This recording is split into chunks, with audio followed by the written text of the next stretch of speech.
महामंदी इतिहास का सबसे बड़ा आर्थिक संकट जो संयुक्त राज्य अमेरिका में 1929 में शुरू हुआ और लगभग एक दशक तक चला। इसने पूरे विश्व में गरीबी, भुखमरी और बेरोजगारी को जन्म दिया, जिसको द ग्रेट डिप्रेशन के नाम से भी जाना जाता है।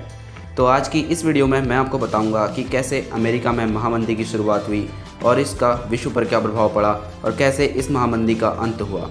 तो आइए जानते हैं अब तक के इतिहास की सबसे बड़ी महामंदी द ग्रेट डिप्रेशन के बारे में।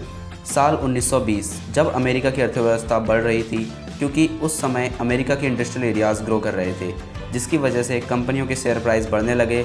जिन लोगों ने शेयर मार्केट में पैसा लगाया था उन्हें अच्छे रिटर्न्स मिल रहे थे। शेयर मार्केट में अच्छे रिटर्न्स को मिलता देख वो लोग भी अब शेयर मार्केट की तरफ आने लगे जिन्हें शेयर मार्केट के बारे में ज़्यादा नॉलेज नहीं थी। अच्छा पैसा कमाने के लिए अमेरिकियों ने बिना सोचे समझे अपना सारा पैसा इन्वेस्ट करना शुरू कर दिया। उन्हें लगा कि वो बहुत जल्दी अमीर बन जाएंगे, जिसके कारण कंपनियों के शेयर प्राइस आसमान छूने लगे और अगस्त 1929 तक कंपनियों के शेयर प्राइस कंपनी की एक्चुअल वैल्यू से भी ज़्यादा बढ़ गए थे। 1920 से 1928 के समय को द रोरिंग ट्वेंटीज़ भी कहा जाता है, क्योंकि इस समय अमेरिका की अर्थव्यवस्था बहुत तेज़ी से बढ़ी। लेकिन 1929 के अंत तक शेयर बाज़ार में अस्थिरता के संकेत दिखने लगे। 24 अक्टूबर 1929 से बाजार गिरना शुरू हुआ और 24 अक्टूबर को शेयर धारकों के $5 अरब का सफाया हो गया। इसके कुछ दिन बाद 29 अक्टूबर 1929 को शेयर बाजार बुरी तरह गिरा और करीब $14 अरब का नुकसान हुआ। इस दिन को ब्लैक ट्यूसडे के नाम से भी जाना जाता है। शेयर मार्केट के गिरने से लोगों ने इन्वेस्ट करना बंद कर दिया, जिससे व्यापारियों को इन्वेस्ट मिलना मुश्किल हो गया। शेयर मार्केट में हुए लॉस की वजह से लोगों ने अपने खर्चे भी कम कर दिए, जिससे इसका सीधा असर कंपनी के उत्पादन पर पड़ा। प्रोडक्ट ना बिकने के कारण कंपनियां बंद होने लगी और 2-3 सालों के अंदर ही अमेरिका में बेरोजगारी 15 लाख से बढ़कर 1,30,00,000 हो गई। जिन लोगों का पैसा बैंक में जमा था वो भी अब अपना पैसा बैंक से निकालने लगे, लेकिन बैंकों के पास इतनी कैपेसिटी नहीं थी कि वो सभी लोगों को पैसा दे सके, क्योंकि बैंक पहले ही कई लोगों को लोन दे चुकी थी।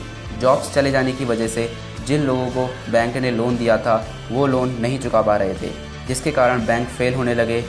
बैंकों के फेल होने की खबर फैलते ही अमेरिका के सारे लोगों ने अपनी जमा पूंजी निकालनी शुरू कर दी और 1933 तक करीब 8,000 बैंक दिवालिया हो गए। जिन बैंकों के पास पैसा बचा था उन बैंकों ने लेन देन क्रिया बंद कर दी, जिससे अमेरिका की अर्थव्यवस्था बुरी तरह तबाह हो गई। साल 1929 में जब हर्बर्ट हॉवर अमेरिका के प्रेसिडेंट थे, तब उन्हें लगा कि जिन लोगों के पास जॉब्स बची है, अर्थव्यवस्था गिरने से उनकी सैलरी कम हो जाएगी, इसलिए उन्होंने प्रोडक्ट्स के दाम ऊंचे ही रखे। लेकिन इस स्थिति में लोगों के पास इतना पैसा नहीं था कि वो ऊंचे दामों में प्रोडक्ट्स को ख़रीद सकें, इसलिए अमेरिकी लोग दूसरी कंट्री से आ रहे सस्ते प्रोडक्ट्स खरीदने लगे। लेकिन इसके बाद हर्बर्ट हॉवर ने दूसरी कंट्री से आ रहे सस्ते प्रोडक्ट्स पर स्मूथ-हॉले टैरिफ एक्ट लागू कर दिया, जिसके बाद दूसरी कंट्री से आ रहे प्रोडक्ट्स के दाम भी बढ़ गए। ऐसा इसलिए किया गया ताकि अमेरिकन लोग अमेरिका में बने प्रोडक्ट का यूज़ करें।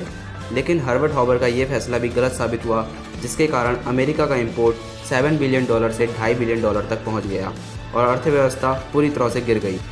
साल 1933 में अमेरिका के 32वें प्रधानमंत्री के रूप में फ्रैंकलिन डी रूजवेल्ट बने, जिन्होंने अमेरिका की अर्थव्यवस्था को धीरे धीरे पटरी पर लाना शुरू किया।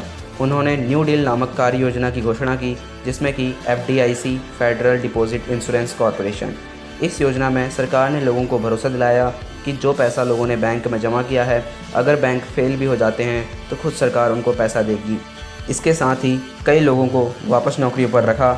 इस न्यू डील योजना पर लोगों को फिर से भरोसा हुआ और लोगों ने बैंक में पैसा डिपॉजिट करना शुरू कर दिया। इससे अमेरिका की अर्थव्यवस्था धीरे धीरे बढ़ने लगी। 1939 में वर्ल्ड वॉर 2 शुरू हुआ, जिससे अमेरिका की इकोनॉमी को बहुत फ़ायदा हुआ। दूसरे विश्व युद्ध में अमेरिका ने जमकर हथियार बेचे और लोगों को वापस नौकरियों पर रखा। इस वॉर के बाद अमेरिका की अर्थव्यवस्था फिर से बढ़ गई और आज भी अमेरिका की अर्थव्यवस्था उसके हथियारों की बिक्री पर निर्भर करती है। 1929 की आर्थिक महामंदी का विश्व पर भी गहरा प्रभाव पड़ा।